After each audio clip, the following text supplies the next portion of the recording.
पुण्यातील जैन बोर्डिंगचा व्यवहार गोखले बिल्डरनं केला रद्द। जैन समाजाच्या भावना दुखावायच्या नसल्याचं सांगत व्यवहार रद्द, तर डीड रद्द होईपर्यंत लढा सुरूच राहणार, राजू शेट्टींचा इशारा।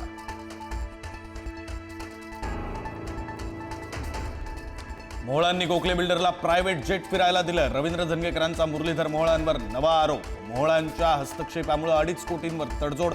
गोखलेंमार्फत मोहळांनी कोणती दलाली केली ते तपासा, धनगेकरांची मागणी।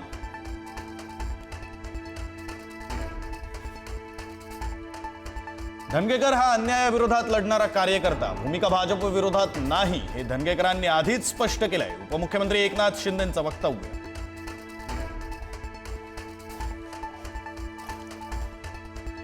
केंद्रीय गृहमंत्री अमित शहा आज मुंबईमध्ये महाराष्ट्र भाजपच्या प्रदेश मुख्यालयाचं शहांच्या हस्ते भूमिपूजन। मासेमारी करणाऱ्या अत्याधुनिक नौकांसह इंडिया मेरीटाईम वीक 2025 चा शहांच्या हस्ते शुभारंभ।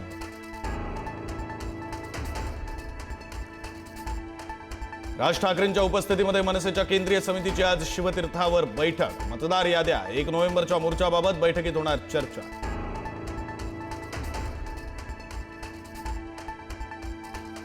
ठाकरेंच्या शिवसेनेचा आज निर्धार मेळावा। उद्धव ठाकरे कार्यकर्त्यांना करणार मार्गदर्शन, तर आदित्य ठाकरे फोडणार बोगस वोटिंग बॉम्ब। मुंबईतील मतदार यादीतील घोळ करणार सादर।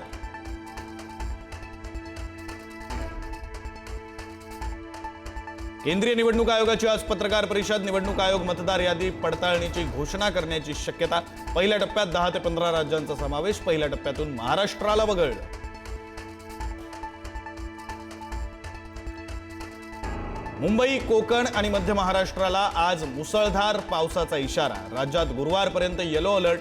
अरबी समुद्रात चक्रीवादळ तयार होणार। चक्रीवादळाचं रूपांतर महाचक्रीवादळात होणार।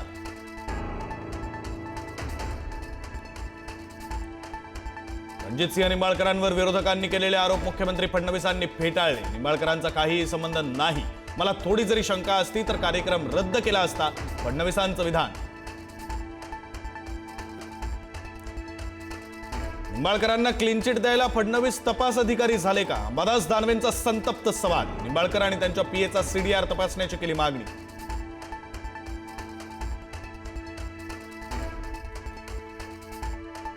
महिला डॉक्टर आत्महत्या प्रकरणातील आरोपी पीएसआय गोपाल बदनेला पोलीस कोठडी। कोर्टानं 30 ऑक्टोबरपर्यंत सुनावली पोलीस कोठडी।